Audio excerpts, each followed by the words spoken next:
नमस्कार सभी विद्यार्थियों को। राजस्थान के भूगोल से संबंधित टेस्ट सीरीज में आप सभी का स्वागत है। आज का हमारा टॉपिक है राजस्थान की प्रमुख बांध परियोजनाएं। और इससे पहले यदि आपने जो पहले की वीडियोस नहीं देखे तो प्लेलिस्ट में जा कर के वो वीडियोस भी आप देख सकते हैं। देखते हैं कि कौन कौन से प्रश्न इस टॉपिक से संबंधित हैं। पहला प्रश्न, भाखड़ा नांगल परियोजना किन राज्यों की संयुक्त परियोजना है? किन राज्यों की संयुक्त परियोजना है ये जो भाखड़ा नांगल परियोजना है? तो ये है हरियाणा, पंजाब और राजस्थान। ये 3 राज्यों की संयुक्त परियोजना है। अगला प्रश्न, मानसी वाकल परियोजना का संबंध किस जिले से है? तो ये परियोजना कहाँ चलाई जा रही है? उदयपुर जिले के अंदर। तो मानसी वाकल परियोजना का संबंध किस जिले से हो गया? उदयपुर जिले से। अगला प्रश्न, 1959 में राजस्थान और पंजाब के मध्य समझौते के अनुसार राजस्थान का भाखड़ा नांगल में कितने प्रतिशत हिस्सा है? ये जो भाखड़ा नांगल परियोजना, इसमें राजस्थान का कितने प्रतिशत हिस्सा है? तो 15.22% हिस्सा है। अभी हमने पहले प्रश्न के अंदर देखा था कि भाखड़ा नांगल परियोजना जो है ये किन राज्यों की संयुक्त परियोजना है? तो ये हरियाणा, पंजाब और राजस्थान 3 राज्यों की संयुक्त परियोजना है। अब इसके अंदर राजस्थान का जो टोटल हिस्सा है वो कितना है? 15.22%। ठीक है। इसके बाद अगला प्रश्न, औराई बांध परियोजना। औराई बांध परियोजना किस जिले में संचालित है? तो ये है चित्तौड़गढ़ जिले के अंदर। औराई बांध परियोजना किस जिले में हो गया? चित्तौड़गढ़ के अंदर।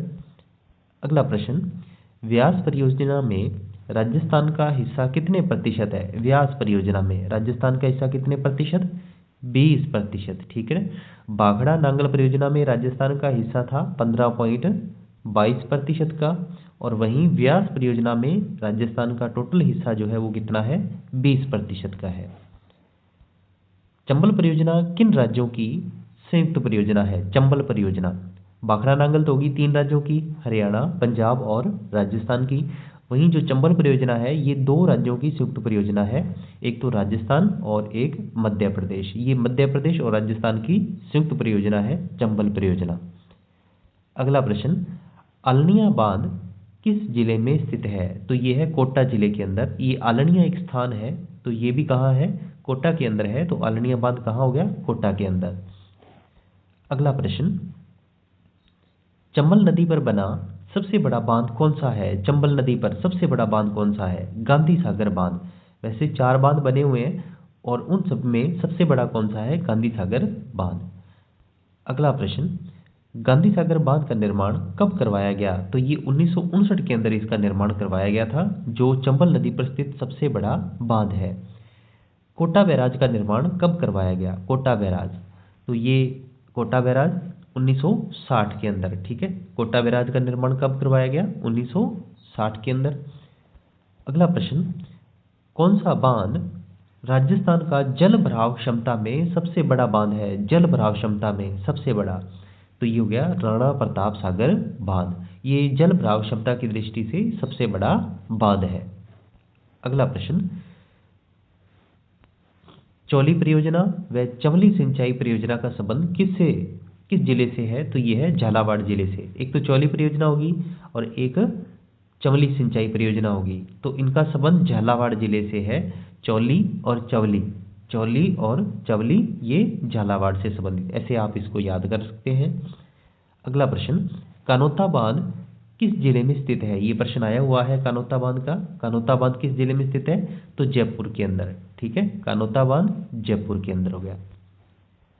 अगला प्रश्न, चंबल नदी पर बना कौन सा बांध केवल सिंचाई के उद्देश्य से बनाया गया था? तो ये भी प्रश्न है कि चंबल नदी पर जो बांध बना हुआ है केवल सिंचाई, उसका उद्देश्य केवल सिंचाई करना है। ठीक है। तो सिंचाई के उद्देश्य से ही उसको बनाया गया था। तो ये बांध कौन सा है? कोटा बैराज। इसका मतलब ये हुआ कि कोई भी बिजली वगैरह वो नहीं बनती, केवल सिंचाई के लिए ही काम आता है यहाँ का जो जल है। तो चंबल नदी पर कौन सा बांध? कोटा बैराज, जो केवल सिंचाई के उद्देश्य से ही बनाया गया था। अगला प्रश्न, चंबल नदी पर राजस्थान में सबसे बड़ा बांध कौन सा है? चंबल नदी पर। अब ये है राणा प्रताप सागर बांध। अभी हमने पढ़ा जल भराव क्षमता की दृष्टि से भी ये सबसे बड़ा हो गया, और चंबल नदी पर राजस्थान में राजस्थान में, और जो गांधी सागर पड़ा था वो राजस्थान के अंदर नहीं है। इसीलिए अगर अपने राजस्थान की दृष्टि से देखें, चंबल नदी पर सबसे बड़ा बांध हो गया राणा प्रताप सागर बांध। ठीक है, थोड़ा इन चीज़ों को ध्यान में रखना है। वैसे चंबल नदी पर मैंने बताया था कि 4 बांध बने हुए हैं, जिसमें एक जो है वो राजस्थान के अंदर स्थित नहीं है, गांधी सागर बांध। तो वैसे अगर देखें चंबल नदी पर सबसे बड़ा बांध तो गांधी सागर हो गया, परंतु राजस्थान में चंबल नदी पर सबसे बड़ा बांध कौन सा हो गया? राणा प्रताप सागर बांध, जो जल भराव क्षमता की दृष्टि से भी सबसे बड़ा बांध है। अगला प्रश्न, चंबल नदी पर बना कौन सा बांध एक पिकअप बांध है? कौन सा बांध एक पिकअप बांध है? तो जवाहर सागर बांध पिकअप बांध है। कौन सा बांध है? जवाहर सागर बांध। अगला प्रश्न, गांधी सागर बांध की ऊंचाई व लंबाई कितनी है? जो गांधी सागर बांध है उसकी ऊंचाई व लंबाई कितनी है? ऐसा प्रश्न भी पूछ लेते हैं। गांधी सागर बांध की जो ऊंचाई है वो तो है 62 मीटर, और लंबाई जो है वो है 513 मीटर। ठीक है। अगला प्रश्न, कोटा बैराज की अगर अपनी लंबाई देखें तो 438 मीटर, और ऊंचाई कितनी है? 42 मीटर। ठीक है। ऐसे ही ये 4 प्रश्न है हमारे। गांधी सागर बांध की कुल लंबाई व ऊंचाई कितनी है? वहीं अगर अपने देखें तो लंबाई तो होगी 1100 मीटर, और ऊंचाई कितनी होगी? 36 मीटर। और जवाहर सागर बांध, इसकी जो लंबाई है वो होगी 440 मीटर, और ऊंचाई कितनी होगी? 45 मीटर। तो ये जो 4 बांध थे उनकी लंबाई व ऊंचाई से संबंधित जो है ये प्रश्न थे, जिसमें पहला जो था वो गांधी सागर बांध का था। ऊंचाई होगी 62 मीटर, और लंबाई होगी 513 मीटर। और कोटा बैराज की लंबाई होगी 438 मीटर, और ऊंचाई होगी 42 मीटर। और वहीं राणा प्रताप सागर बांध की कुल जो लंबाई है वो होगी 1100 मीटर, और ऊंचाई होगी 36 मीटर। और जवाहर सागर बांध की होगी 440 मीटर लंबाई, और ऊंचाई होगी 45 मीटर। माही बजाज सागर परियोजना किन 2 राज्यों की संयुक्त परियोजना है? तो ये है राजस्थान और गुजरात की संयुक्त परियोजना है। और जो चंबल परियोजना थी वो किसकी थी? राजस्थान और एमपी की। ठीक है, मध्य प्रदेश की। और वहीं जो भाखड़ा नांगल परियोजना है वो 3 राज्यों की परियोजना थी, राजस्थान, पंजाब और हरियाणा की। अगला प्रश्न, पबैलपुर व गरडा सिंचाई परियोजना किस जिले में संचालित है? तो ये है बूंदी जिले में संचालित है पबैलपुरा और गरडा सिंचाई परियोजना। अगला प्रश्न है, माही बजाज सागर बांध परियोजना का निर्माण कब हुआ था? तो ये 1972 के अंदर इस परियोजना का निर्माण किया गया था, माही बजाज सागर बांध परियोजना का। माही बजाज सागर बांध परियोजना से सर्वाधिक लाभान्वित जिला कौन सा है? तो बांसवाड़ा। वैसे 2 जिले इससे लाभान्वित हो रहे हैं, डूंगरपुर और बांसवाड़ा, परंतु सबसे ज़्यादा लाभान्वित जिला कौन सा है? बांसवाड़ा। ठीक है, याद रखना इसको। माही बजाज सागर बांध परियोजना से सबसे ज़्यादा लाभान्वित जिला बांसवाड़ा। वैसे यदि अपने पूछ लें दक्षिणी जो अपना राजस्थान है तो ये सबसे ज़्यादा लाभान्वित होता है किससे? माही बजाज सागर बांध परियोजना से। और इससे 2 जिले लाभान्वित हो रहे हैं, डूंगरपुर और बांसवाड़ा, जिसमें सबसे ज़्यादा लाभान्वित जिला कौन सा है? बांसवाड़ा। अगला प्रश्न, राजस्थान का सबसे लंबा बांध कौन सा है? सबसे लंबा बांध कौन सा है? माही बजाज सागर बांध। ये कितना लंबा है? 3.8 किलोमीटर लंबा है। ठीक है, तो राजस्थान का सबसे लंबा बांध हो गया माही बजाज सागर बांध। किस बांध को मारवाड़ का अमृत सरोवर के नाम से भी जाना जाता है? यानी कि मारवाड़ का अमृत सरोवर भी कहा जाता है। तो ये कौन सा बांध हो गया? जवाई बांध, जो जवाई नदी पर बना हुआ है। मारवाड़ का अमृत सरोवर हो गया कौन सा बांध? जवाई बांध। आदिवासी क्षेत्र की सबसे बड़ी परियोजना कौन सी है? आदिवासी क्षेत्र की सबसे बड़ी परियोजना कौन सी है? तो यह है माही बजाज सागर परियोजना। ये आदिवासी क्षेत्र की सबसे बड़ी परियोजना है। अगला प्रश्न, पश्चिमी राजस्थान का जल भंडारण क्षमता की दृष्टि से सबसे बड़ा बांध कौन सा है? पश्चिमी राजस्थान का जल भंडारण क्षमता की दृष्टि से कौन सा सबसे बड़ा बांध है? तो ये हो गया जवाई बांध। ठीक है, जवाई बांध पश्चिमी राजस्थान का जल भंडारण क्षमता की दृष्टि से सबसे बड़ा बांध हो गया। इसी को ही मारवाड़ का अमृत सरोवर के नाम से भी जाना जाता है। अगला प्रश्न, बारेठा बांध किस जिले में स्थित है? तो ये है भरतपुर के अंदर। बारेठा बांध भरतपुर के अंदर। बै से बारेठा और बै से फिर भरतपुर, ऐसे याद रख सकते हैं इसको आप। टोरडी सागर बांध किस जिले में स्थित है? तो टोरडी सागर, टोरडी सागर बांध हो गया। टोरडी टै से ही टोंक हो गया, टै से टोरडी और टै से टोंक, टोरडी टोंक, टोरडी टोंक। इस प्रकार से आप इसको याद रख सकते हैं। और ये था बारेठा, बै से बारेठा, भै से भरतपुर, बारेठा भरतपुर। अगला प्रश्न, जाखम बांध की कुल ऊंचाई कितनी है? ये प्रश्न पूछा गया है कि जाखम बांध की कुल ऊंचाई कितनी है? तो ये है 81 मीटर। जाखम बांध की कुल ऊंचाई कितनी होगी? 81 मीटर। राजस्थान की सबसे बड़ी पेयजल परियोजना कौन सी है? तो बिसलपुर बांध परियोजना राजस्थान की सबसे बड़ी पेयजल परियोजना है, बिसलपुर बांध परियोजना। और ये कहाँ स्थित है? टोंक के अंदर है, याद रखना। बिसलपुर बांध परियोजना ये कहाँ होगी? टोंक के अंदर। अगला प्रश्न, जाखम बांध किस जिले में स्थित है? जाखम ये हो गया प्रतापगढ़ जिले के अंदर, ठीक है। जाखम बांध किस जिले में हो गया? प्रतापगढ़ जिले के अंदर। मेजा बांध किस जिले में है? मेजा बांध कहाँ है? भीलवाड़ा जिले में। किस नदी पर? कोठारी नदी पर। याद रखना ये किस नदी पर बना हुआ है? कोठारी नदी पर बना हुआ है। और कौन सा बांध? मेजा बांध। और किस जिले में? भीलवाड़ा जिले के अंदर। राजस्थान का सबसे ऊंचा बांध कौन सा है? तो ये हो गया जाखम बांध। अभी हमने अगला प्रश्न पिछला प्रश्न किया था 81 मीटर का, ठीक है। 81 मीटर की जाखम बांध की कुल ऊंचाई कितनी है? तो 81 मीटर। राजस्थान का सबसे ऊंचा बांध कौन सा है? तो ये हो गया जाखम बांध। और इसकी ऊंचाई कितनी होगी? 81 मीटर। मेजा बांध किस नदी पर बना हुआ है? यह भी हमने पढ़ा था, कोठारी नदी पर। मेजा बांध किस नदी पर? कोठारी नदी पर।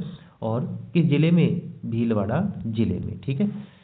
अगला प्रश्न, पांचना बांध किस जिले में स्थित है? तो ये कहाँ स्थित है? करौली के अंदर। पांचना बांध कहाँ स्थित है? करौली के अंदर। अगला प्रश्न, मिट्टी से निर्मित राजस्थान का सबसे बड़ा बांध कौन सा है? मिट्टी से निर्मित, तो ये हो गया पांचना बांध, जो मिट्टी से निर्मित राजस्थान का सबसे बड़ा बांध है, पांचना बांध।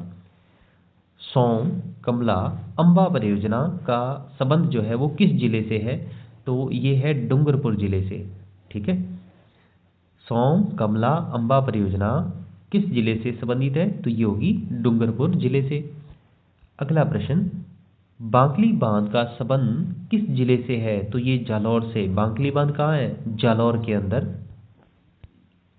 अगला प्रश्न, भीम सागर परियोजना किस जिले से संबंधित है? भीम सागर परियोजना, तो ये है झालावाड़ जिले से संबंधित। ये जो ऐसे प्रश्न आ रहे हैं परियोजना का नाम दे करके, इनका संबंध पूछा जा रहा है कि किस जिले से है। तो परीक्षा के अंदर इनके मिलान वाला प्रश्न बनता है। एक तरफ परियोजना दे करके आगे फिर जिले दे दिए जाते हैं और फिर पूछा जाता है कि इनका आप मिलान कीजिए। तो आप इन प्रश्नों को अच्छे से याद कीजिए कि कौन सी परियोजना किस जिले से संबंधित है। अगला प्रश्न,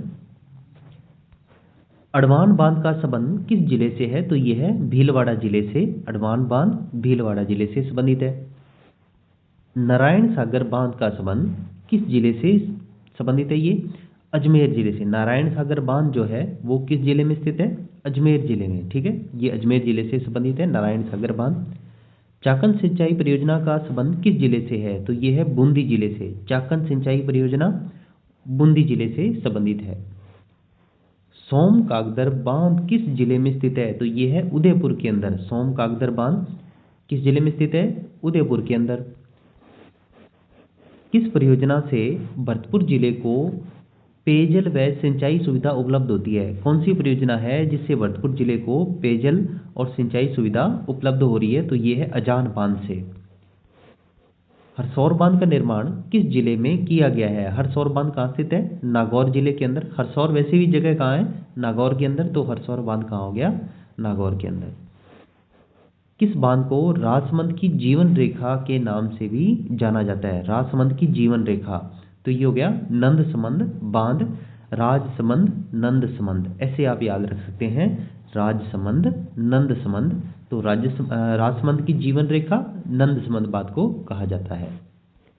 जसवंत सागर बांध किस जिले में स्थित है? तो ये है जोधपुर जिले के अंदर। ये भी प्रश्न पूछा हुआ है कि जसवंत सागर बांध किस जिले में स्थित है? जोधपुर के अंदर। 50वां प्रश्न है, नाकोड़ा बांध किस जिले में स्थित है? तो ये है बाड़मेर के अंदर। नाकोड़ा बांध कहाँ स्थित है? बाड़मेर के अंदर स्थित है। सुकली सेलवाड़ा परियोजना का संबंध किस जिले से है? तो ये है सिरोही जिले से। सुकली सेलवाड़ा परियोजना ये सिरोही जिले से संबंधित है। अंतिम प्रश्न है, पश्चिमी बनास परियोजना का संबंध किस जिले से है? तो सिरोही जिले से। पश्चिमी बनास परियोजना किस जिले से संबंधित है? सिरोही जिले से संबंधित है। तो इस प्रकार से ये हमारे टोटल कितने प्रश्न हुए? 52 प्रश्न हुए राजस्थान की प्रमुख बांध परियोजना से। नेक्स्ट ही हम एक नया टॉपिक लेकर के हाजिर होंगे। तब तक के लिए शुक्रिया, धन्यवाद।